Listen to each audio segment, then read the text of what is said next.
Fala galera, bom dia, boa tarde, boa noite, seja o horário que você esteja assistindo esse vídeo. E aí, como vocês estão? Tá tudo bem?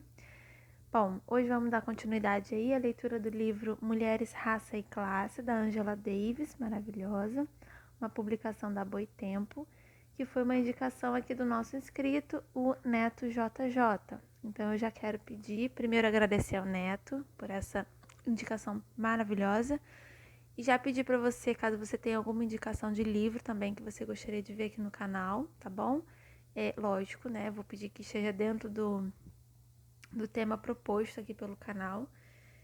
Feminismo negro é algo que me encanta muito, então fiquem à vontade aí para me indicarem essas leituras, até porque eu tô aqui aprendendo, gente. Eu estou aprendendo e eu amo esse tipo de conhecimento. Bom, vamos lá. Hoje é o capítulo 1, eu espero que você esteja preparado, porque esse capítulo é muito emocionante. E se minha voz abargar, né, que fala, não lembro, embargar, no meio aí, claro que eu dou uma pausa na gravação para poder conseguir continuar. Mas não estranhem, eu me emociono muito com essas leituras. E eu espero que vocês consigam sentir essa emoção também, porque é um livro muito forte. Vamos lá, gente, esse é o capítulo 1. Ela vai falar do legado da escravidão, os parâmetros para uma nova condição da mulher. Em 1918, quando o influente acadêmico Ulrich B. Phillips declarou que a escravidão no Velho Sul imprimiu o glorioso selo da civilização nos africanos selvagens e em seus descendentes nascidos nos Estados Unidos, ele lançou as bases para um longo e acalorado debate. Com o passar das décadas e a ampliação desse debate, um historiador após o outro declarava, confiante, ter decifrado o verdadeiro sentido da instituição peculiar. Em meio a toda essa atividade intelectual, porém, a situação específica das mulheres escravas permanecia incompreendida. As discussões incessantes sobre a sua promiscuidade sexual ou seus pendores matriarcais obscureciam mais do que iluminavam a situação das mulheres negras durante a escravidão. Herbert A. Petteker continua sendo um dos poucos historiadores a tentar criar um alicerce mais realista da compreensão da mulher escrava. Durante os anos de 1970, o debate sobre a escravidão ressurgiu com vigor renovado. Eugênie Genovese publicou A Terra Prometida.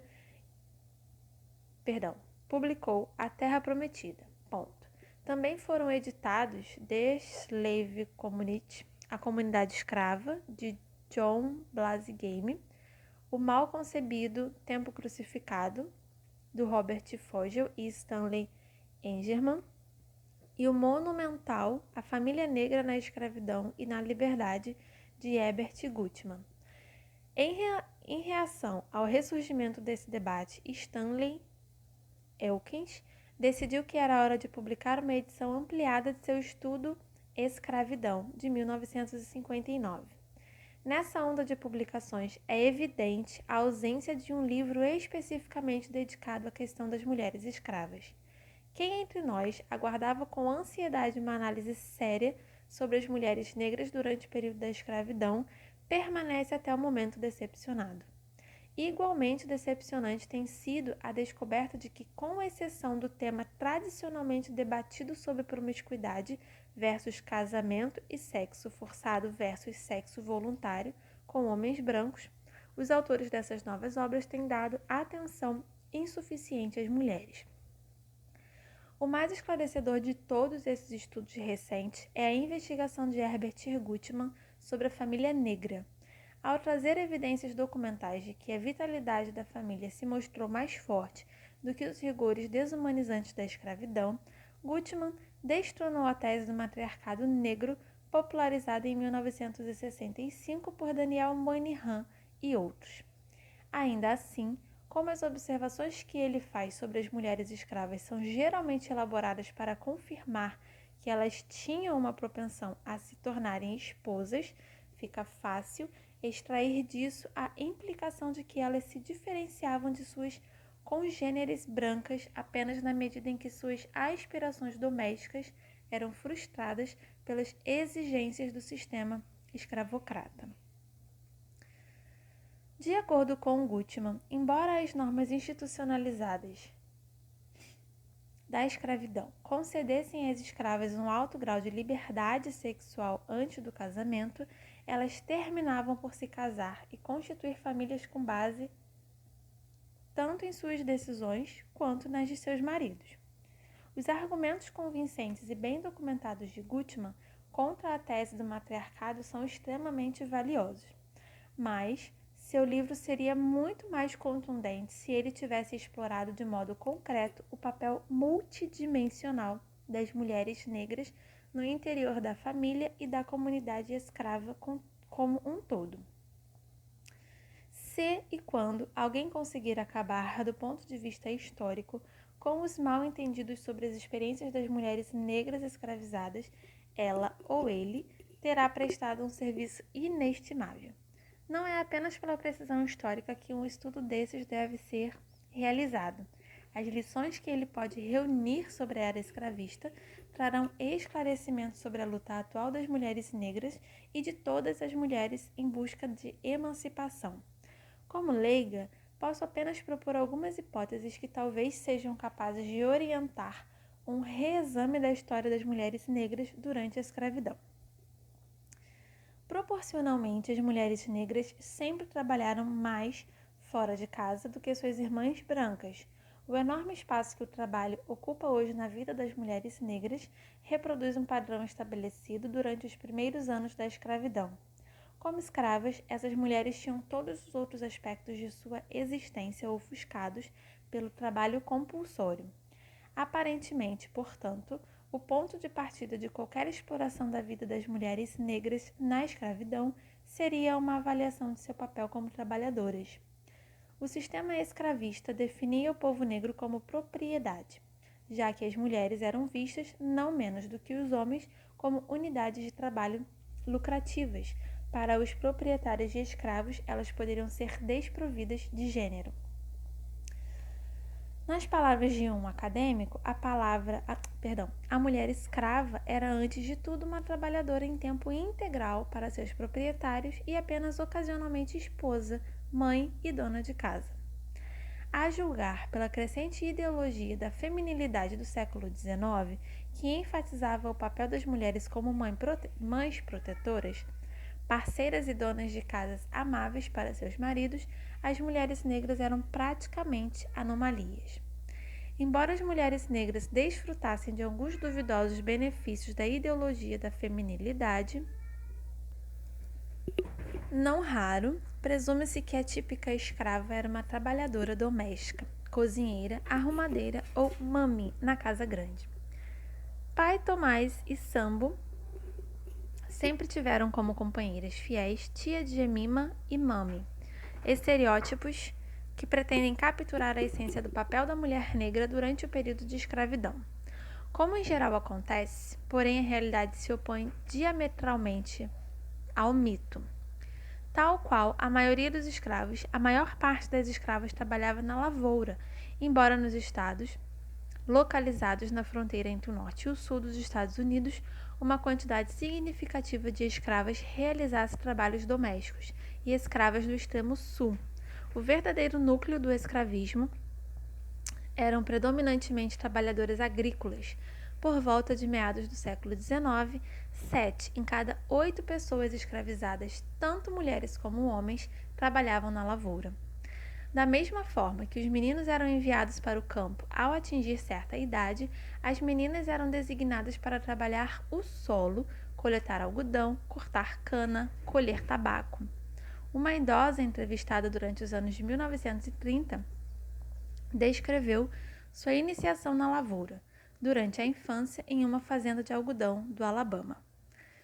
Nossas cabanas eram velhas e mal acabadas, feitas de estacas. Algumas fendas eram tapadas com lama e musgo, outras não. Nossas camas não eram boas, só armações de estacas pregadas na parede com velhos colchões rasgados jogados por cima. Claro que era difícil dormir, mas para os nossos ossos cansados depois das longas jornadas de trabalho na lavoura, a sensação era boa. Eu cuidava das crianças quando era pequena e tentava fazer a limpeza da casa como a senhora mandava. E então, assim que fiz 10 anos, o senhor disse: leve essa preta para aquela plantação de algodão. A experiência de Jenny Proctor era típica. A maioria das meninas e das mulheres, assim como a maioria dos meninos e dos homens, trabalhava pesado na lavoura do amanhecer ao pôr do sol. No que dizia respeito ao trabalho, a força e a produtividade sobre a ameaça do açoite eram mais relevantes do que questões relativas ao sexo. Nesse sentido, a opressão das mulheres era idêntica à dos homens. Mas as mulheres também sofriam de forma diferente, porque eram vítimas de abuso sexual e outros maus tratos bárbaros que só poderiam ser infligidos a elas. A postura dos senhores em relação às escravas era regida pela conveniência. Quando era lucrativo explorá-las, como se fossem homens, eram vistas como desprovidas de gênero, mas quando podiam ser exploradas, punidas e reprimidas de modos cabíveis apenas às mulheres, elas eram reduzidas exclusivamente à sua condição de fêmea. Quando a abolição do tráfico internacional de mão de obra escrava começou a ameaçar a expansão da jovem e crescente indústria do algodão, a classe proprietária de escravos foi forçada a contar com a reprodução natural como método mais seguro para repor e ampliar a população de escravas e escravos domésticos. Por isso, a capacidade reprodutiva das escravas passou a ser valorizada. Nas décadas que precederam a Guerra Civil, as mulheres negras passaram a ser cada vez mais avaliadas em função de sua fertilidade ou da falta dela. Aquela com potencial para ter 10, 12, 14 ou mais filhos era cobiçada como um verdadeiro tesouro. Mas isso não significa que, como mães, as mulheres negras gozassem de uma condição mais respeitável do que tinham como trabalhadoras. A exaltação ideológica da maternidade, tão popular no século XIX, não se estendia às escravas. Na verdade, aos olhos de seus proprietários, elas não eram realmente mães. Eram apenas instrumentos que garantiam a ampliação da força de trabalho escrava. Elas eram reprodutoras, animais cujo valor monetário podia ser calculado com precisão a partir de sua capacidade de se multiplicar. Uma vez que as escravas eram classificadas como reprodutoras e não como mães, suas crianças poderiam ser vendidas e enviadas para longe, como bezerros separados das vacas. Um ano após a interrupção do tráfico de populações africanas, um tribunal da Carolina do Sul decidiu que as escravas não tinham nenhum direito legal sobre suas filhas e filhos. Assim, de acordo com essa medida, as crianças poderiam ser vendidas e separadas das mães em qualquer idade, porque crianças escravas estão no mesmo nível de outros animais. Como mulheres, as escravas eram inerentemente vulneráveis a todas as formas de coerção sexual. Enquanto as punições mais violentas impostas aos homens constituíam em açoitamentos e mutilações, as mulheres eram açoitadas, mutiladas e também estupradas. O estupro, na verdade, era uma expressão ostensiva do domínio econômico do proprietário e do controle do feitor sobre as mulheres negras na condição de trabalhadoras. Os abusos, especialmente infligidos a elas, facilitavam a cruel exploração econômica de seu trabalho. As exigências dessa exploração levavam os proprietários da mão de obra escrava a deixar de lado suas atitudes sexistas ortodoxas, exceto quando seu objetivo era a repressão. Assim como as mulheres negras dificilmente eram mulheres no sentido corrente do termo, o sistema escravista desencorajava a supremacia masculina dos homens negros, uma vez que maridos e esposas, pais e filhos eram igualmente submetidos à autoridade absoluta dos feitores. O fortalecimento da supremacia masculina entre a população escrava poderia levar a uma perigosa ruptura na cadeia de comando. Além disso, Uma vez que as mulheres negras, enquanto trabalhadoras, não podiam ser tratadas como sexo frágil ou donas de casa, os homens negros não podiam aspirar à função de chefes de família, muito menos a de provedores da família.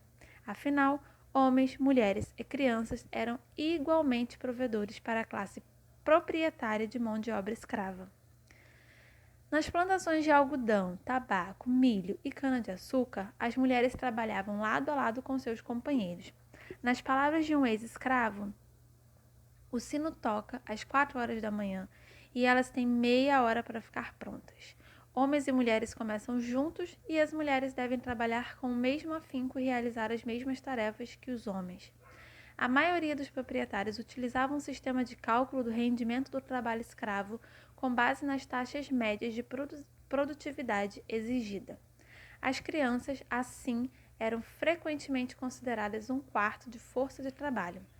Em geral, as mulheres eram uma força de trabalho completa, a menos que tivessem sido expressamente designadas para as funções de reprodutoras ou amas de leite, casos em que, às vezes, sua força de trabalho era classificada como incompleta. Obviamente, os proprietários buscavam garantir que suas reprodutoras dessem à luz tantas vezes quantas fosse biologicamente possível, mas não iam tão longe a ponto de isentar do trabalho na lavoura as mulheres grávidas ou as mães com crianças de colo. Enquanto muitas mães eram forçadas a deixar os bebês deitados no chão, perto da área em que trabalhavam, outras se recusavam a deixá-los sozinhos e tentavam trabalhar normalmente com eles presos às costas. Um ex-escravo descreveu um caso desses na fazenda em que vivia. Diferente de outras mulheres, uma jovem se recusou a deixar seu bebê no fim da fileira em que trabalhava e inventou uma espécie de mochila feita de trapos de lençóis, na qual ela prendia a criança, muito pequena, nas costas e ficava assim o dia todo, usando a enxada como os outros. Em outras fazendas, as mulheres deixavam seus bebês aos cuidados de crianças pequenas ou de escravas mais velhas, fisicamente incapazes de realizar o trabalho pesado na lavoura. Impossibilitadas de amamentar ao longo do dia, elas suportavam a dor causada pelo inchaço das mamas. Em um dos relatos mais populares do período, Moses Grande descreve a difícil situação das escravas que eram mães. Na fazenda a que me refiro, as mulheres que tinham bebês em fase de amamentação sofriam muito quando suas mamas enchiam de leite, enquanto as crianças ficavam em casa. Por isso, elas não conseguiam acompanhar o ritmo dos outros. Viu o feitor espancá-la com um chicote de couro cru até que sangue e leite escorressem misturados de suas mamas. As mulheres grávidas não apenas eram obrigadas a realizar o trabalho agrícola usual, como também estavam sujeitas às chicotadas que trabalhadoras e trabalhadores normalmente recebiam se deixassem de cumprir a cota diária ou se protestassem com insolência contra o tratamento recebido. Uma mulher que diga algum desaforo enquanto trabalha no campo e que esteja em gravidez avançada é obrigada a deitar em um buraco feito para que caiba todo o seu corpo e é açoitada com um chicote ou espancada com uma pá cheia de furos. A cada pancada se forma uma bolha. Uma das minhas irmãs foi punida dessa forma com tanta crueldade que o trabalho de parto se adiantou e a criança nasceu no campo. Esse mesmo feitor, Sr. Brooks, matou uma garota chamada Mary desse jeito. O pai e a mãe dela estavam na lavoura na hora. Gente, ai meu Deus. Na lavoura e fazendas onde as grávidas eram tratadas com mais indulgência, isso raramente se devia a razões humanitárias. Simplesmente os proprietários valorizavam uma criança escrava nascida com vida do mesmo modo que valorizavam bezerros ou potros recém-nascidos. Na época em que começaram as primeiras tentativas de industrialização no Sul, antes da Guerra Civil, o trabalho escravo complementava o trabalho livre e frequentemente competia com ele. Indústrias que possuíam escravos empregavam homens, mulheres e crianças da mesma maneira, e quando os proprietários de terras e fazendeiros arrendavam a força de trabalho de suas escravas e escravos, percebiam que as mulheres e as crianças eram tão solicitadas quanto os homens. Mulheres e crianças constituíam grande parte da força de trabalho na maioria das fábricas de tecido, cânhamo e tabaco que utilizavam mão de obra escrava. Às vezes, mulheres e crianças trabalhavam em setores mais pesados, como a refinação de açúcar e a moagem de arroz. Outras indústrias pesadas, como as de transporte e de madeira, empregavam mão de obra escrava de mulheres e crianças em número considerável. As mulheres não eram femininas demais para o trabalho nas minas de carvão e nas fundições de ferro, tampouco para o corte de lenha e a abertura de valas. Quando o canal Sante foi construído na Carolina do Norte, as escravas corresponderam a 50% da força de trabalho. As mulheres também trabalharam nos diques em Louisiana, e muitas linhas férreas que ainda estão em operação no sul foram construídas em parte pelo trabalho das escravas. O emprego de escravas como substitutas de animais de carga para puxar vagões nas minas do sul faz lembrar o modo terrível como o trabalho das mulheres brancas foi utilizado na Inglaterra, segundo a descrição de Karl Marx em O Capital.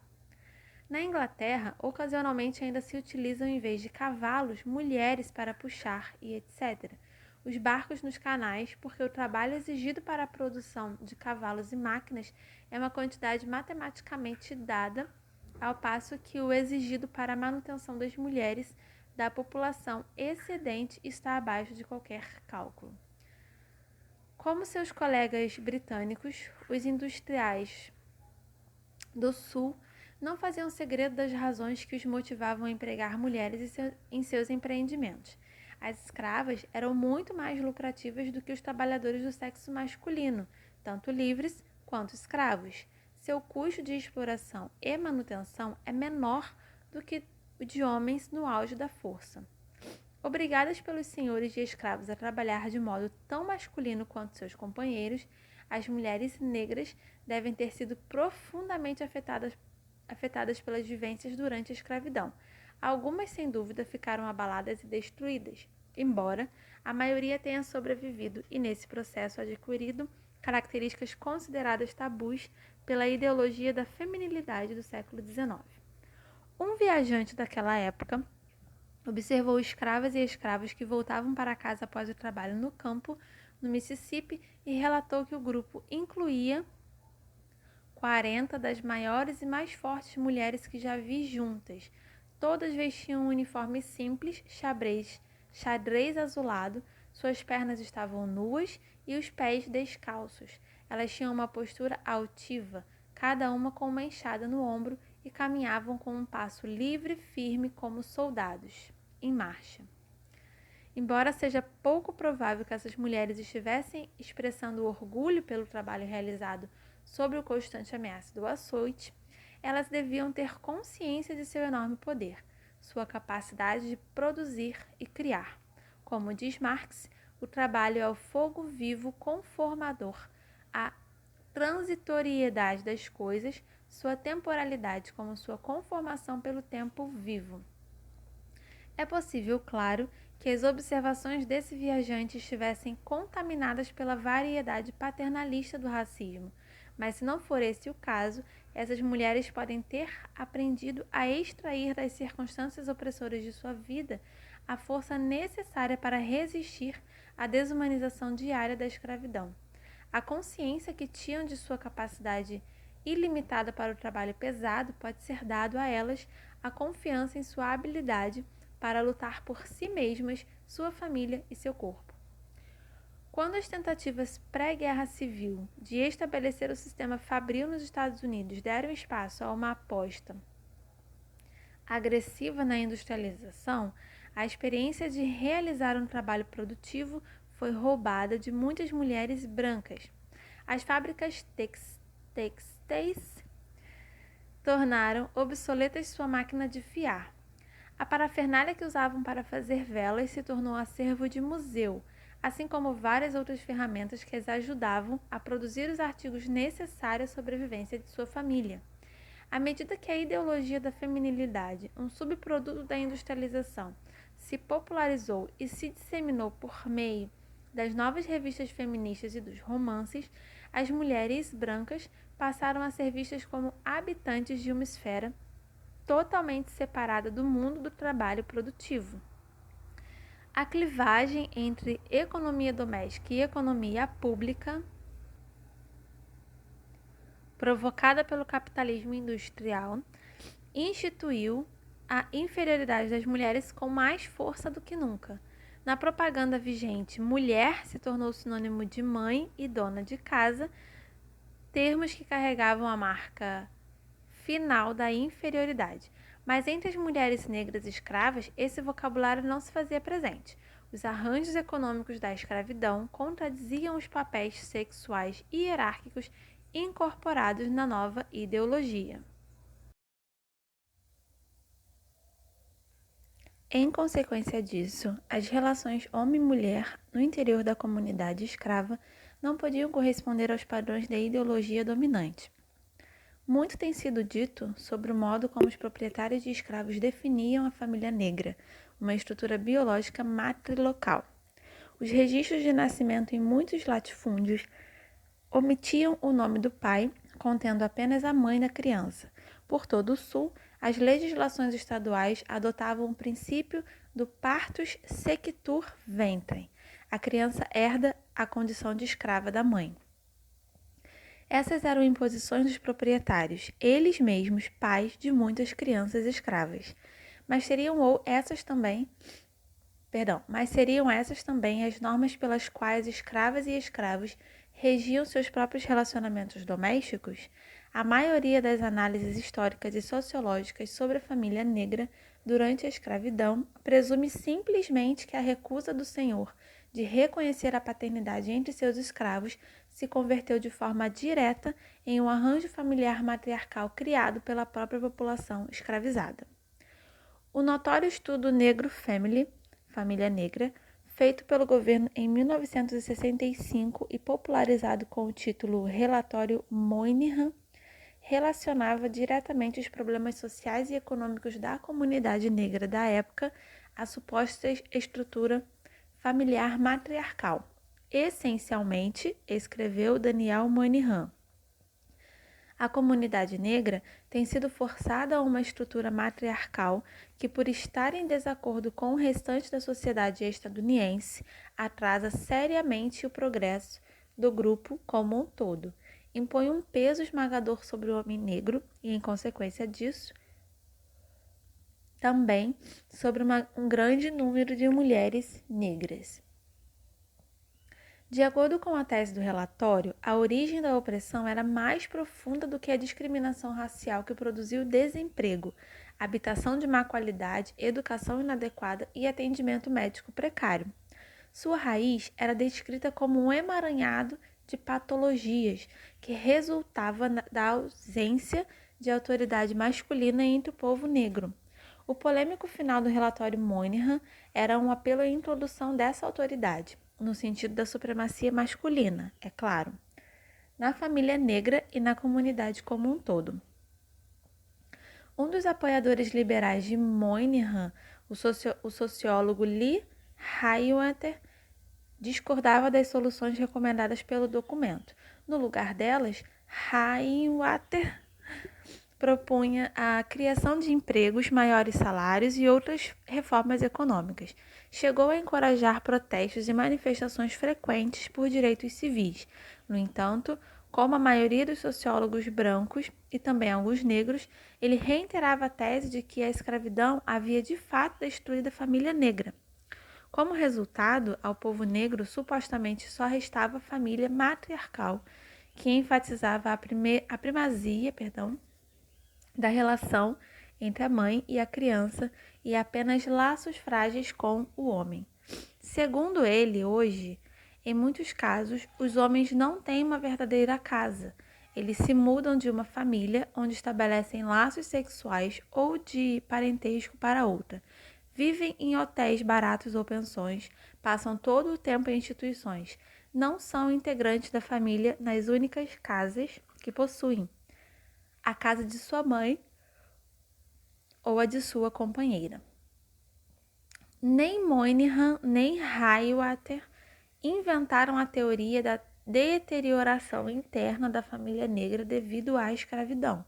O primeiro trabalho a defender essa tese foi realizado nos anos 1930 pelo renomado sociólogo negro E. Franklin Frazier em seu livro The Negro Family, publicado em 1939. Frazier descreve de modo dramático o terrível impacto da escravidão sobre o povo negro, mas subestima a capacidade dessas pessoas de resistir à influência da escravidão na vida social que criaram para si.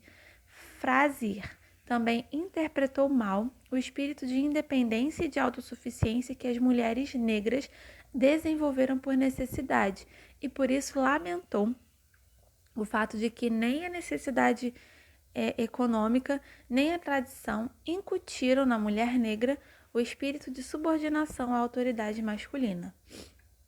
Motivado pela polêmica desencadeada pela publicação do relatório Moynihan, bem como suas dúvidas a respeito da validade da teoria de Frazier, Herbert Gutmann deu início a uma pesquisa sobre a família escrava. Cerca de 10 anos depois, em 1976, publicou o excelente The Black Family in Slavery and Freedom. Sua investigação levantou evidências impressionantes de prosperidade e desenvolvimento familiar sob a escravidão. Não foi a infame família matriarcal que ele descobriu, e sim uma família que envolvia esposa, marido, crianças e frequentemente outros familiares além de parentescos por adoção. Ao se dissociar das questionáveis conclusões econométricas de Fogel e Engerman, que alegavam que a escravidão deixara a maioria das famílias intacta, Gutmann confirmou que inúmeras famílias escravizadas foram desfeitas à força. A separação por meio da venda indiscriminada de maridos, esposas e crianças foi uma das terríveis marcas do estilo estadunidense de escravidão. Mas, como ele aponta, os laços amorosos e afetivos, as normas culturais que governam as relações familiares e o desejo correspondente de permanecerem juntos sobreviveram ao golpe devastador da escravidão. Com base em cartas e documentos, tais como certidões de nascimento encontradas em fazendas e que traziam tanto o nome do pai quanto da mãe, Gutmann demonstra não apenas que escravas e escravos aderiam às rígidas normas que regulavam seus arranjos familiares, mas também que tais normas diferiam daquelas que regiam a vida das famílias brancas ao seu redor. Interdições matrimoniais, práticas de nomeação e costumes sexuais que, aliás, sancionavam a relação sexual antes do casamento, diferenciavam a população escravizada de seus senhores. À medida que tentavam desesperada e cotidianamente manter sua vida familiar, usufruindo o máximo possível da autonomia de que conseguiam se apoderar, escravos e escravas manifestavam um talento impecável para humanizar um ambiente criado para convertê-los em uma horda subhumana de unidades de força de trabalho. As escolhas cotidianas feitas por escravos e escravas, como manter o mesmo cônjuge por muitos anos, dar ou não à criança o sobrenome do pai, assumir como esposa uma mulher com filhos de pais desconhecidos, dar a crianças recém-nascidas o nome de um pai, uma tia ou um tio, um avô ou uma avó e dissolver um casamento incompatível, contradiziam em comportamento e não em retórica. A poderosa ideologia que via a escrava e o escravo como uma eterna criança ou um selvagem amansado. Seus arranjos domésticos e suas redes de parentesco em conjunto com a comunidade ampliadas que nasciam desses laços primordiais, deixavam claro para suas crianças que escravos e escravas não eram homens e não mulheres. Não eram não homens e não mulheres. É lamentável que Gutmann não tenha tentado determinar a real posição das mulheres no interior da família escrava, ao demonstrar a existência de uma vida familiar complexa, envolvendo igualmente maridos e esposas. O autor removeu um dos principais pilares de sustentação da tese do matriarcado. Contudo, ele não contestou, em essência, a afirmação adicional de que nas famílias nucleares tradicionais a mulher dominava o homem. Sua própria pesquisa confirma, entretanto, que a vida social nas senzalas era em grande medida uma extensão da vida familiar. Assim, o papel que as mulheres exerciam no interior da família deve ter determinado largamente sua condição social na comunidade escrava como um todo. Na interpretação da maioria dos estudos acadêmicos, a vida familiar escrava enaltecia as mulheres e diminuía os homens, mesmo quando mãe e pai estavam presentes. De acordo com Stanley Elkins, por exemplo, o papel da mãe a aproximava muito mais da criança escrava do que o do pai. Ela controlava as poucas atividades, cuidar da casa, preparar os alimentos e criar os filhos, que restavam para uma família escrava. De acordo com Elkins, o modo sistemático como as senhoras denominavam seus escravos de meninos era reflexo de uma incapacidade para exercer as funções paternas. Kenneth Stamp foi ainda mais longe nessa linha de raciocínio. A típica família escrava era matriarcal em sua estrutura, pois o papel da mãe era muito mais importante do que o do pai. A família envolvia uma parcela significativa de responsabilidades que tradicionalmente pertenciam às mulheres, como limpar a casa, preparar a comida, costurar roupa e criar os filhos. O marido era, quando muito, o ajudante da esposa, seu companheiro e parceiro sexual. Era quase sempre visto como propriedade dela, o Tom da Mary, assim como a cabana em que viviam. É verdade que a vida doméstica tinha uma imensa importância na vida social de escravas e escravos, já que eles propiciava o único espaço em que podiam vivenciar verdadeiramente suas experiências como seres humanos. Por isso, e porque assim como seus companheiros também eram trabalhadoras, as mulheres negras não eram diminuídas por suas funções domésticas, tal como acontecia com as mulheres brancas. Ao contrário dessas, aquelas não podiam ser tratadas como meras donas de casa. Daí a afirmar, porém, que por causa disso, elas dominavam seus homens é basicamente distorcer a realidade da vida sob a escravidão. Em um artigo que escrevi em 1971, usando os poucos recursos que me eram permitidos na cela da prisão, descrevi a importância das funções domésticas da escrava da seguinte maneira: no infinito anseio de prover as necessidades de homens e crianças ao seu redor, ela realizava o único trabalho da comunidade escrava que não podia ser direta ou imediatamente reivindicado pelo opressor. Não havia compensações pelo trabalho na lavoura, que de nada servia aos propósitos dos escravos. O trabalho doméstico era o único trabalho significativo para a comunidade escrava como um todo. Foi justamente por meio dessa labura que há muito tem sido expressão central do caráter socialmente condicionado da inferioridade feminina, que a mulher negra escravizada conseguiu preparar o alicerce de certo grau de autonomia, tanto para ela como para os homens. Mesmo submetida a um tipo único de opressão por ser mulher, era levada a ocupar um lugar central na comunidade escrava. Ela era, assim, essencial à sobrevivência da comunidade. Desde então, percebi que a característica especial do trabalho doméstico durante a escravidão, sua centralidade para homens e mulheres na condição de servidão, envolvia afazeres que não eram exclusivamente femininos. Os escravos executavam importantes tarefas domésticas e não eram, portanto, como afirmado por Kenneth Stamp, meros ajudantes de suas companheiras. Enquanto as mulheres cozinhavam e costuravam, por exemplo, os homens caçavam e cuidavam da horta, inhame, milho e outros vegetais, bem como animais selvagens como coelhos, gambás, eram sempre deliciosos acréscimos às monótonas refeições diárias. Essa divisão sexual do trabalho doméstico não parece ter sido hierárquica.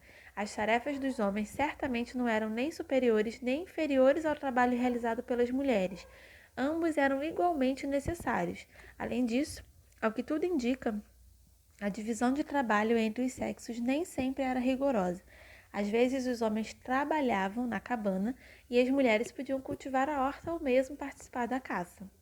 A questão que se destaca na vida doméstica nas senzalas é a da igualdade sexual, o trabalho que escravas e escravos realizavam para si mesmos e não para o engrandecimento de seus senhores, era cumprido em termos de igualdade. Nos limites da vida familiar e comunitária, portanto, a população negra conseguia realizar um feito impressionante, transformando a igualdade negativa que emanava da opressão sofrida como escravos e escravas em uma qualidade positiva, o igualitarismo característico de suas relações sociais. Embora o principal argumento de Eugênio Genovese em A Terra Prometida, isto é, que a população negra aceitava o paternalismo associado à escravidão, seja na melhor das hipóteses problemático, o autor apresenta um retrato revelador, ainda que resumido, da vida doméstica das escravas. A história das escravas como esposas requer investigação indireta. Não se pode deduzi-la a partir da suposição de que o homem era apenas uma visita na casa. Uma análise da posição que os homens realmente ocupavam como maridos e pais sugere que a posição das mulheres era muito mais complexa do que geralmente se admite. A atitude das mulheres em relação às tarefas domésticas, especialmente cozinhar, e em relação à sua própria feminilidade, desmente por si só a ideia convencional de que, ao se impor na casa, proteger as crianças e assumir outras responsabilidades normalmente masculinas, elas colaboraram inconscientemente para enfraquecer os homens. Ainda que haja um resquício de supremacia masculina em sua análise, por insinuar como ele faz que masculinidade e feminilidade são conceitos imutáveis, Genovese reconhece claramente que o que normalmente tem sido entendido como uma debilitante forma de supremacia feminina era na realidade um modo de chegar mais próximo de uma saudável igualdade sexual, maior do que era possível encontrar entre a população branca e talvez até entre o povo negro no pós-guerra civil. O ponto mais fascinante levantado pelo autor aqui, embora ele não o desenvolva, é que as mulheres não raro defendiam seus companheiros das tentativas do sistema escravista de depreciá-los. Grande parte delas, talvez uma substancial maioria, diz Genovese, compreendia que quando eles eram diminuídos, elas também o eram. Além disso, elas queriam que seus filhos crescessem e se tornassem homens, e sabiam perfeitamente que para isso elas precisavam do exemplo de um homem negro forte diante deles. Seus filhos precisavam de exemplos masculinos fortes, do mesmo modo que suas filhas precisavam de exemplos femininos fortes. Se as mulheres negras sustentavam o terrível fardo da igualdade em meio à opressão, se gozavam de igualdade com seus companheiros no ambiente doméstico, por outro lado, elas também afirmavam sua igualdade de modo combativo, desafiando a desumana instituição da escravidão. Resistiam ao assédio sexual dos homens brancos, defendiam sua família e participavam de paralisações e rebeliões. Como Herbert Aptheker mostra em sua precursora obra Rebeliões dos Escravos Negros Estadunidenses, elas envenenavam os senhores, realizavam ações de sabotagem e, como os homens, se juntavam às comunidades de escravos fugitivos, seguindo com frequência rumo ao norte em busca de liberdade. Dos numerosos registros sobre a repressão violenta que os feitores afligiam as mulheres, deve-se inferir que aquela que aceitava passivamente sua sina de escrava era a exceção, não a regra. Frederick Douglass, ao refletir sobre como foi exposto ainda criança à impiedosa violência da escravidão, Lembrou-se do açoitamento e da tortura de muitas mulheres rebeldes. Sua prima, por exemplo, foi terrivelmente espancada por resistir sem sucesso ao abuso sexual de um feitor. Uma mulher que era chamada de Tister foi violentamente chicoteada por desacatar seu senhor, o qual insistia que ela rompesse seu relacionamento com o homem que ela amava. Uma das mais vívidas descrições que Douglas faz das brutais punições reservadas às escravas envolve uma jovem chamada Nellie, açoitada pelo delito de insolência. Havia momentos em que parecia que ela estava prestes a vencer aquele bruto, mas ele acabou por dominá-la e conseguiu amarrar seus braços na árvore para a qual a tinha arrastado. A vítima estava agora à mercê do impiedoso chicote. Os gritos da mulher, agora indefesa, enquanto era submetida ao castigo truculento, se misturavam aos insultos roucos do feitor e ao choro descontrolado de suas crianças assustadas.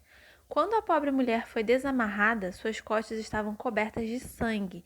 Ela foi açoitada, terrivelmente açoitada, mas não se rendeu e continuou a delatar o feitor e a ofendê-lo com os nomes mais sujos que conseguia encontrar.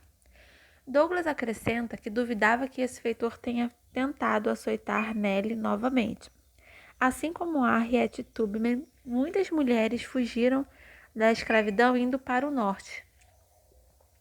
Várias tiveram sucesso, mas a maioria foi capturada. Uma das tentativas mais dramáticas envolveu uma jovem, possivelmente adolescente, chamada Anne Wood, que comandou um grande grupo de meninas e meninas que fugiram empunhando armas. Depois de escapar na véspera de Natal, em 1855, o grupo se envolveu em uma troca de tiros com captores de escravos. 2 jovens foram mortos, mas os demais, de acordo com todas as indicações, conseguiram chegar ao seu destino. A abolicionista Sarah Grimet relatou o caso de uma mulher cuja resistência não foi tão bem sucedida quanto Diana. Seus repetidos esforços para escapar da opressão do seu senhor, na Carolina do Sul, renderam-lhe tantos açoitamentos que não havia um dedo de distância entre os cortes. Como ela se agarrava a qualquer oportunidade de escapar da fazenda, acabou aprisionada com um pesado colar de ferro e, caso conseguisse quebrá-lo, um de seus dentes da frente seria arrancado para identificá-la. Embora pertencesse a uma família que, de acordo com Grimet, era conhecida como caridosa e cristã, essa escrava sofredora, que era a costureira da família e estava constantemente em sua presença, sentada na sala para costurar ou ocupada com outras tarefas domésticas, trazia as costas laceradas e ensanguentadas, a boca mutilada e o pesado colar de ferro, sem que isso parecesse inspirar qualquer sentimento de compaixão. As mulheres resistiam e desafiavam a escravidão o tempo todo. Devido à contínua repressão sofrida, não é de se estranhar, diz Herbert Aptheker, que a mulher negra frequentemente apressasse as conspirações de escravos. Virginia, 1812, ela disse que para ela não era cedo demais para que se revoltassem, já que preferiria estar no inferno a estar onde estava. Mississippi, 1835. Ela pediu a Deus que tudo estivesse acabado e enterrado porque estava cansada de servir a gente branca. Pode-se compreender melhor agora uma pessoa como Margaret Garner, escrava fugitiva, que quando capturada perto de Cincinnati, matou a própria filha e tentou se matar. Ela se comprazia porque a menina estava morta, assim ela nunca saberá o que uma mulher sofre como escrava. E implorava para ser julgada por assassinato. Irei cantando para a forca em vez de voltar para a escravidão. Entre 1642 e 1864, comunidades formadas por escravos fugitivos e seus descendentes eram encontradas em todas as partes do sul. Eram paraísos para fugitivos, servindo como ponto de partida de expedições para saquear as fazendas próximas, e às vezes eram delas que surgiam líderes de rebeliões organizadas. Em 1816, uma dessas comunidades grande e próspera foi descoberta 300 escravos fugidos. Homens, mulheres e crianças ocupavam um forte na Flórida. Quando se recusaram a se render, o exército iniciou uma batalha que se estendeu por 10 dias e tirou a vida de mais de 250 membros da comunidade. As mulheres lutaram em condições de igualdade com os homens durante outro confronto em Mobile, Alabama, em 1827, homens e mulheres foram igualmente implacáveis, lutando de acordo com os jornais locais como espartanos. Em muitos casos, a resistência envolvia ações mais sutis do que revoltas, fugas e sabotagens. Incluía, por exemplo, aprender a ler e a escrever de forma clandestina, bem como a transmissão desse conhecimento aos demais. Em Natchez, Louisiana, uma escrava comandava uma escola noturna, dando aulas a seu povo das 11 horas da noite às 2 da manhã, de maneira que conseguiu formar centenas de pessoas. Sem dúvida, muitas delas escreveram as próprias licenças de viagem e tomaram o rumo da liberdade. No livro Negras Raízes, relato ficcionalizado que Alex Haley faz da vida de seus ancestrais, Belle, a esposa de Kunta Kinte, aprendeu sozinha e com dificuldade a ler e a escrever. Em segredo, ela lia os jornais de seu senhor, mantendo-se a par dos acontecimentos políticos e transmitindo as informações à sua irmã e seu irmão escravos. Nenhuma discussão sobre o papel das mulheres na resistência à escravidão estaria completa sem um tributo a Harriet Tubman, por seu extraordinário ato de coragem ao conduzir mais de 300 pessoas pelas rotas da chamada Underground Railroad. No início, ela teve uma vida típica de mulher escrava. Trabalhando na lavoura em Maryland, percebeu por meio de seu trabalho que seu potencial como mulher era o mesmo de qualquer homem. Aprendeu com o pai a cortar árvores e a abrir trilhas, e enquanto trabalhavam lado a lado, ele lhe transmitiu conhecimentos que mais tarde se mostraram indispensáveis nas 19 viagens de ida e volta que ela realizaria ao sul. Ele a ensinou a caminhar silenciosamente pela mata e a localizar plantas, ervas e raízes que serviriam de alimento e remédio. Sem dúvida, o fato de ela nunca ter fracassado pode ser atribuído aos ensinamentos de seu pai. Durante a Guerra Civil, Harriet Tubman manteve sua oposição incansável à escravidão e ainda hoje detém o mérito de ter sido a única mulher dos Estados Unidos a liderar tropas em uma batalha. Independentemente dos parâmetros usados para julgá-la, negro ou branco, masculino ou feminino, Harriet Tubman foi uma pessoa extraordinária. No entanto, olhando-a de outro ponto de vista, o que ela fez foi simplesmente expressar da própria maneira o espírito de força e perseverança conquistado por tantas mulheres de seu povo. Vale repetir, as mulheres negras eram iguais a seus companheiros na opressão que sofriam. Eram socialmente iguais a eles no interior da comunidade escrava e resistiam à escravidão com o mesmo ardor que eles. Essa era uma das grandes ironias do sistema escravagista. Por meio da submissão das mulheres à exploração mais cruel possível, exploração esta que não fazia distinção de sexo, criavam-se as bases sobre as quais as mulheres negras não apenas afirmavam sua condição de igualdade em suas relações sociais, como também expressavam essa igualdade em atos de resistência. Essa deve ter sido uma terrível descoberta para os proprietários de escravos, pois aparentemente eles tentavam quebrar essa cadeia de igualdade por meio da repressão particularmente brutal que reservavam às mulheres. Mais uma vez, é importante lembrar que os castigos infligidos a elas ultrapassavam em intensidade aqueles impostos aos homens, uma vez que não eram apenas açoitadas e mutiladas, mas também estupradas. Seria um erro interpretar o padrão de estupros instituído durante a escravidão como uma expressão dos impulsos sexuais dos homens brancos, reprimidos pelo espectro da feminilidade casta das mulheres brancas. essa explicação seria muito simplista. O estupro era uma arma de dominação, uma arma de repressão, cujo objetivo oculto era aniquilar o desejo das escravas de resistir e, nesse processo, desmoralizar seus companheiros. As observações a seguir, relativas à função do estupro durante a Guerra do Vietnã, também podem ser aplicadas à escravidão. No Vietnã, o Comando Militar dos Estados Unidos tornou o estupro socialmente aceitável. De fato, era uma política não escrita, mas clara. Ao encorajar jovens soldados a estuprar mulheres vietnamitas, às vezes eram orientadas a revistar mulheres com o pênis. Forjou-se uma arma de terrorismo político de massa, uma vez que as mulheres vietnamitas se notabilizavam por suas contribuições heróicas à luta de libertação de seu povo. A retaliação militar, especialmente destinada a elas, era o estupro. Ainda que dificilmente estivessem imunes à violência infligida aos homens, elas eram especialmente escolhidas como vítimas de terrorismo por uma força militar sexista comandada pelo princípio de que a guerra era um assunto exclusivamente masculino.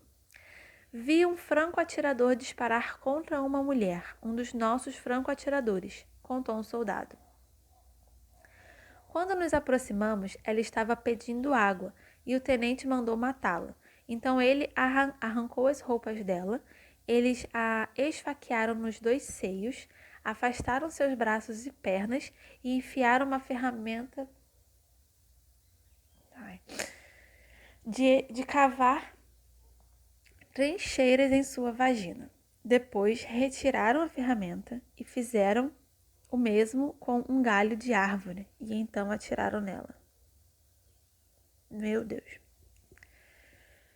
Ai, fiquei toda arrepiada. Da mesma forma que o estupro era um elemento institucionalizado de agressão ao povo vietnamita, concebido com a intenção de intimidar e aterrorizar as mulheres, os proprietários de escravos encorajavam seu uso terrorista para colocar as mulheres negras em seu lugar. Se elas conseguissem perceber a própria força e o forte desejo de resistir os violentos abusos sexuais. É o que os proprietários devem ter raciocinado. Fariam com que elas se lembrassem da sua essencial e inalterável condição de fêmeas. Na visão baseada na ideia da supremacia masculina, característica do período, isso significava passividade, aquiescência e fraqueza. Praticamente todas as narrativas de escravos do século XIX trazem relatos de violência sexual sofrida pelas mulheres nas mãos de senhores e feitores. O senhor de Henry Bibi forçou uma jovem escrava a ser a concubina de seus filhos. O feitor de M.F. Jameson estuprou uma jovem e atraente escrava e o proprietário de Solomon Northup forçou uma das escravas, Patsy, a ser a sua parceira sexual. Apesar dos testemunhos de escravas e escravos sobre a alta incidência de estupros e coerção sexual, o tema tem sido mais do que minimizado na literatura tradicional sobre a escravidão. Às vezes, parte-se até mesmo do princípio de que as escravas aceitavam e encorajavam a atenção sexual dos homens brancos. O que acontecia, portanto, não era exploração sexual, mas miscigenação. Em um trecho de A Terra Prometida, dedicado ao sexo interracial, Genovese defende que o problema do estupro é menos relevante do que o de severos tabus que cercavam a miscigenação.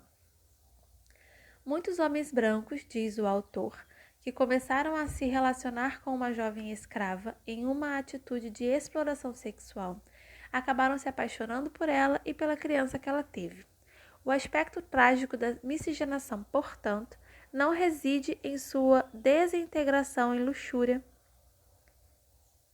e exploração sexual, mas na terrível pressão para negar o prazer, o afeto e o amor que muitas vezes surgiam a partir da vulgaridade inicial. A perspectiva geral de Genovese gira em torno da questão do paternalismo. Escravas e escravos, diz ele, bem ou mal, aceitavam a postura paternalista de seus senhores, e estes eram compelidos por seu paternalismo a reconhecer a humanidade reivindicada por aqueles, reconhecer a humanidade reivindicada por aqueles. Contudo, uma vez que aos olhos dos senhores o aspecto humano das escravas e dos escravos era no máximo infantil, não surpreende que o autor acreditasse ter descoberto a cerne dessa humanidade na miscigenação.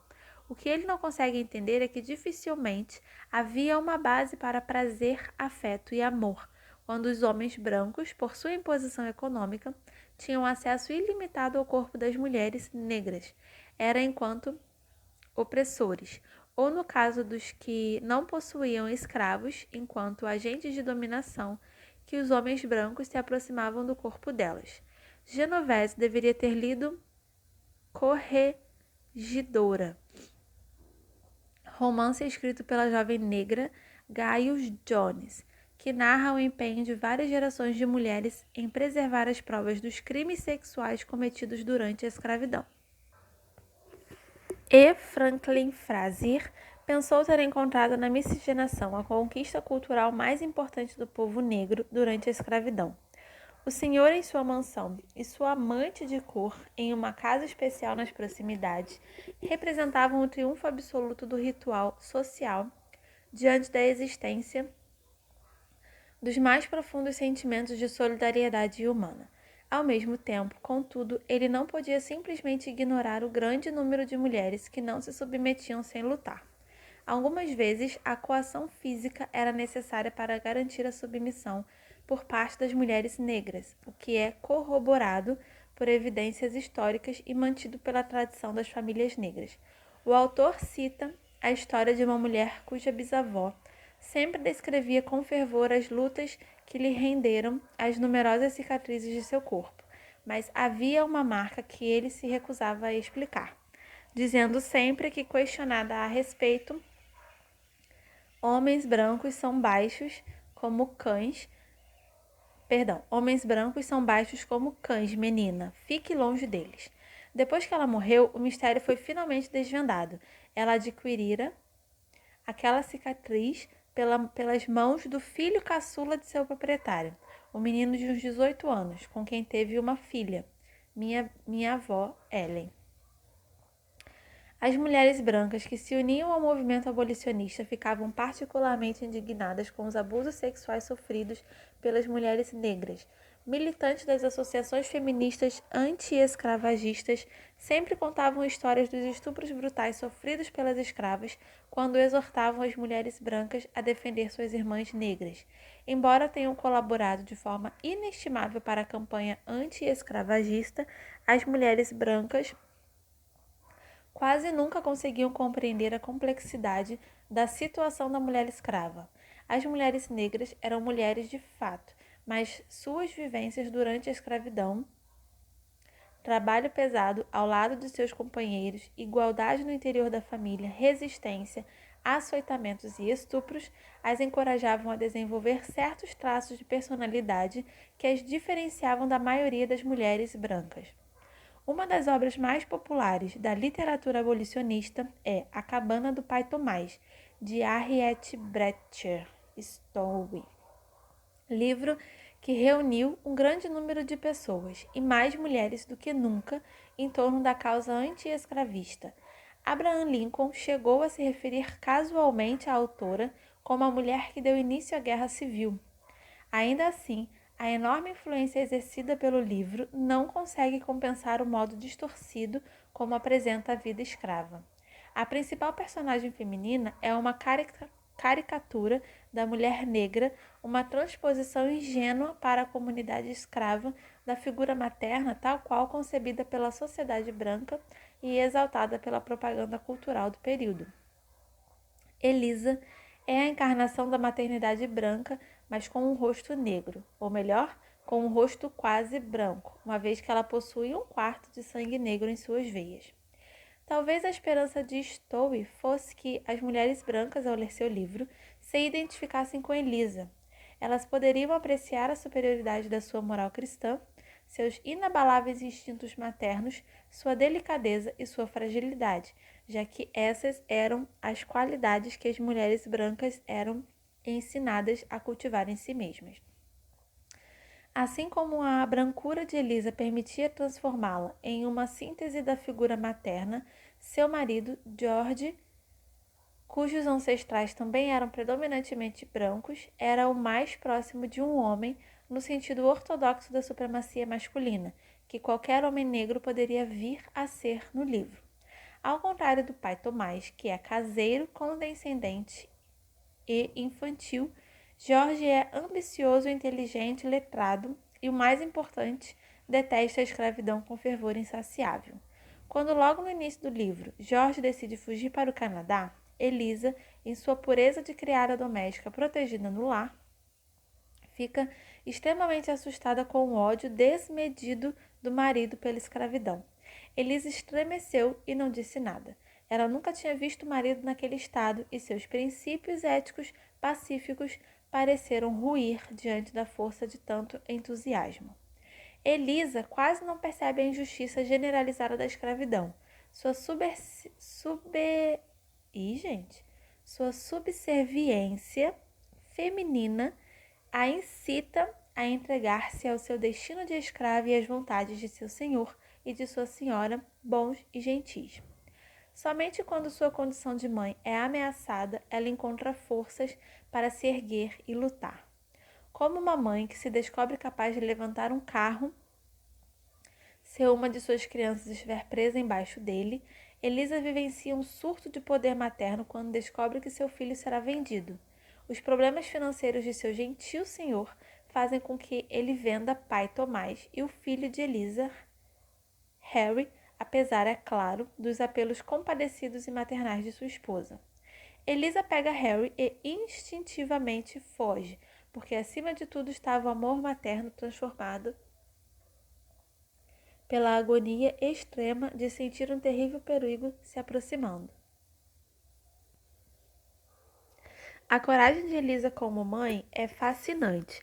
Quando em meio à fuga, ela depara com um rio intransponível formado por gelo derretido e vê o captor de escravos em seu encalço. Ela protege Harry com o próprio corpo e, com uma força que Deus só concede a pessoas desesperadas, salta por cima da correnteza agitada da margem sobre as placas de gelo. Com gritos descontrolados e uma energia alucinada, ela salta de um bloco de gelo a outro e depois a outro, cambaleando, pulando, escorregando, levantando-se novamente. Os sapatos se vão, as meias são arrancadas de seus pés e a cada passo ela deixa uma mancha de sangue, mas ela não vê nada, não sente nada, até que de modo turvo, como em um sonho, ela avista o raio e um homem que a ajuda a chegar à margem. A falta de verossimilhança dos atos melodramáticos de Elisa não importava a Stone, porque Deus transmite dons sobre-humanos às afáveis mães cristãs. A questão é que, ao aceitar totalmente o culto à figura materna característico do século XIX, a autora falha por completo em captar a realidade e a sinceridade da resistência das mulheres negras à escravidão. Inúmeros atos de heroísmo realizados por mães escravas foram registrados. Essas mulheres, ao contrário de Elisa, eram levadas a defender seus filhos pela repulsa veemente à escravidão. A origem de sua força não era um poder místico vinculado à maternidade, e sim suas experiências concretas como escravas. Algumas delas, como Margaret Garner, preferiram matar suas filhas para não testemunhar sua chegada à vida adulta sob a brutal circunstância da escravidão. Elisa, por outro lado, é bastante indiferente à desumanidade completa do sistema escravista. Se não se visse ameaçada pela venda do filho, ela provavelmente teria vivido feliz para sempre sob a tutela benevolente do seu senhor e de sua senhora. As Elisas, se existiram, certamente foram as exceções em meio à maioria das mulheres negras. Elas não representam em hipótese alguma as experiências acumuladas por todas essas mulheres que labutaram sob o chicote de seus senhores, trabalharam para sua família, protegendo-a, lutaram contra a escravidão e foram espancadas, estupradas, mas nunca subjugadas.